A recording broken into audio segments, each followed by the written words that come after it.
We last left off with hat format, which was the end of the Zexal era. With the July 2014 list, watch the hat video for reference, the new era was underway. Enter Arc V, the 5th Yu-Gi-Oh series, hence the V. The series, alongside the July 11th starter deck, Super Starter Space-Time Showdown, introduced a new mechanic called Pendulum. Feels weird saying it, we're already here. What is it? Okay, so this might take some time because I don't know if Konami truly knew what it was either. Firstly, there are two new zones on the field, the left and right pendulum zones. These zones are specifically for pendulum monsters. These are monsters with a typical flavor effect box that also includes a top box for their pendulum zone effect. This lets the card act as a spell card rather than a monster in order to be activated face up on a pendulum zone. While acting as a spell, their monster effect is shut off, and vice versa should you summon it in a monster zone.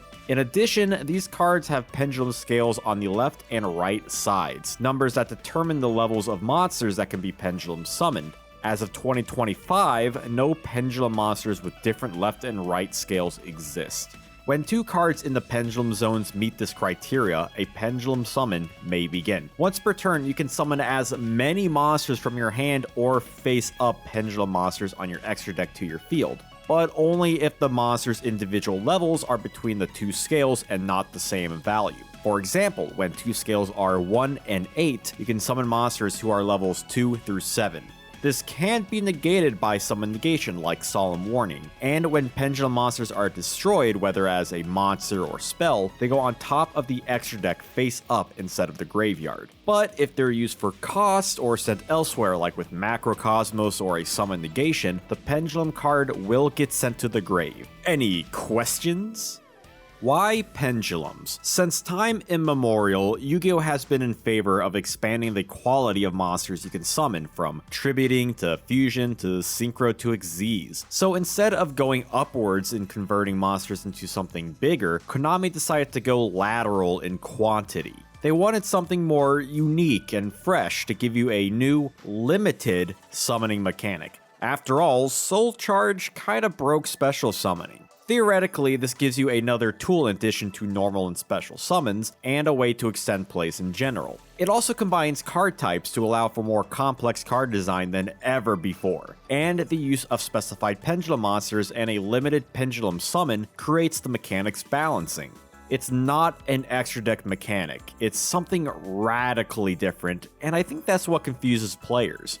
The starter deck only included two pendulums, Stargazer Magician and Time Gazer Magician, scales 1 and 8 respectively. So you had a wide range of monsters to play around with, more so if you started messing around with cards outside the deck to potentially spam the field with extra deck monsters galore. Or you could use it as a way to summon Gate Guardian easier. Since the mechanic required specific support, it made it less granular than Xyz summoning, which simply needed the same level of monsters on field. As such, it was asking a lot more from the player, and Konami, to be picked up and adopted in decks. At least the deck also gave us Supply Squad, so that's cool. This is where Master Rule 3 comes into effect. In addition to the pendulum zones, another important change would be the removal of the first turn draw. This is to give the going second player a benefit since they're unable to set up their board first, considering how powerful cards are becoming. Alongside this change, field spells had an upgrade too. Now both duelists can control a field spell at the same time. No longer does activating a field spell destroys one or the other. So if you activate a new one, your old one will be sent to the grave instead of being destroyed. Goodbye to Gear Town plays. And if you're enjoying this video, consider subscribing to the channel for historic Yu-Gi-Oh content, and join the Patreon as well to help support the zone's future endeavors. Then on August 15th, we would get our first taste of the premier Arc V core set in Duelist Alliance. Despite this being the first set to contain pendulums, its showcase was anything but. There were a small handful of pendulum monsters with nothing notable aside from perhaps Arc V protagonist Yuya Sakaki's ace monster, Odd Eye's Pendulum Dragon. Maybe the reason was that Konami wanted to ease duelists into pendulums in a similar fashion to Zexal and Xyz summoning. Another new addition would be the new monster type, Worm. No, not Worm. Worm with a Y. Properly translated to Phantom Dragon, these dragons are more serpentine in nature with spiritual abilities. Worms are typically all about turning weak worms into strong worms, akin to Dragon Ruler. Yeah, this type appears to be Konami's way of balancing the consistently strong dragon type, especially after the two disastrous Dragon Ruler formats. Dragons or not, worms were not the hot new inclusion in Duelist Alliance. The set would feature quite a few key items, including, but not limited to, Castel the Sky Blaster Musketeer, Artifact Lancia, Monarch Stormforth, and Time Space Trap Hole. Yeah, that last one wasn't in the Space Time starter deck for some reason. Archetype-wise, Stellar Knight would debut here as an Xyz deck with strong Light Warrior monsters. Throughout this format, the deck would make its mark as a ramp deck, finding 5th place at YCS London and 2nd place at YCS Toronto. Another key debut would be Burning Abyss, a TCG exclusive archetype based on Inferno, the first part of the 14th century poem, The Divine Comedy. The deck focuses around getting your Mala branches engraved to activate their effects, flood the field, and get into your Xyz boss monster, Dante, Traveler of the Burning Abyss, or powerful rank 3s otherwise. While still being in the deck's infancy, Duelists would be able to get BA to 5th at YCS Madrid and YCS Dallas, and 4th at YCS London. Finally, we have the most important of the new archetypes, Shaddolls. Shaddolls are dark spellcasters based on dual terminal monsters, similar to Elswarm. The flip monsters have 2 effects to ensure you get some benefit from them, such as Shaddol Beast flipping to draw 2 and discard 1, or if it's sent to the grave by a card effect, you can draw a card. Their fusion spell, Shaddol Fusion, gets out powerful fusion monsters, potentially by using monsters in your deck if your opponent controls a monster special summon from the extra deck. Future Fusion? This was the present Fusion. El Shaddol Winda can't be destroyed by opponent's card effects, locks special summoning to once per turn, and can recur a Shaddol spell trap. El Shaddol Construct can Foolish Burial a Shaddol monster, destroys monsters upon battling, and can recur a Shaddol spell trap like Winda. Shows that not just Pendulums, but any deck worth anything needs to have multiple modern effects. Shaddolls with their abundant, synergetic effects were the main star in Duelist Alliance. As such, they dominated the meta by taking every single first place spot. That said, the archetype could blend with a variety of decks instead of a pure brew. At YCS Madrid on September 7th, Joshua Schmidt would win with an artifact build. YCS Toronto, the focus event of the format, also on September 7th, Patrick Hoban would win with Chaos Lightsworn Shaddol. And on September 14th at YCS Lima, German Manuel Ramirez Pina would also win with Chaos Shaddol, which unfortunately no deck list exists. But second place does exist, using a more pure build featuring Curry Bandit.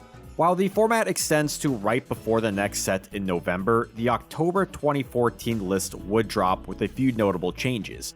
Despite no cards being banned, the limitations of Glow Up Bulb, Infernity Archfiend, Raigeki, Soul Charge, and Super Poly designated a shift from power from the old age to the new. Raigeki was a bit of a shock, considering it's been banned since October 2004. They brought back Raigeki?! It appears that Konami thought there were enough anti-destruction effects to where Raigeki could come back. It couldn't touch Winda after all. Some were sad about Infernity, yet all the hits revolving around Shaddolls, like Soul Charge and Super Poly, made complete sense. The format would continue for a little longer, with, surprise surprise, Shaddolls coming out on top. October 4th at YCS Dallas would be where another variant, 60-card Shaddol, would win, piloted by Billy Brake. Combining Shaddol and Burning Abyss works with all the milling. Who would have guessed? The final event at YCS London on October 25th would see Artifact Shaddol once again get first, this time by Marcelo Barberi, and ending Arc V's first format. Goes to show how powerful Shaddolls was, to totally eclipse the meta decks of Hat format, regardless if the format was still relatively trap heavy. You may be asking yourself, where are the Pendulums? Yeah, it turns out that if Konami doesn't release much Pendulum support, no one is going to play them over a core set that features a multitude of contending archetypes. The idea to swarm the field each turn is cute, but the pieces just aren't there yet to make even the slightest of ripples. Could this be Konami easing players, or perhaps it's a sign that not even Konami knows what to do with their new mechanic? For duelists, Pendulums were a cheeky toolbox deck at best. When factoring in that Pendulum cards were bricky if you didn't have full combo, it's no surprise that they were an afterthought at the start of this new era. I'm not happy with it, but it can be okay. I don't like Pendulum summons. I think they should have completely left that out. I really didn't look into Pendulums much. And Pendulum summon, I don't know about that. You needed 2 cards with the right scales and more cards to pop off. It's inconsistent, which is a shame since it's so different and interesting than anything before or really after. All that said, will things stay the same moving into November 2014, or will Pendulum swing back in a positive direction?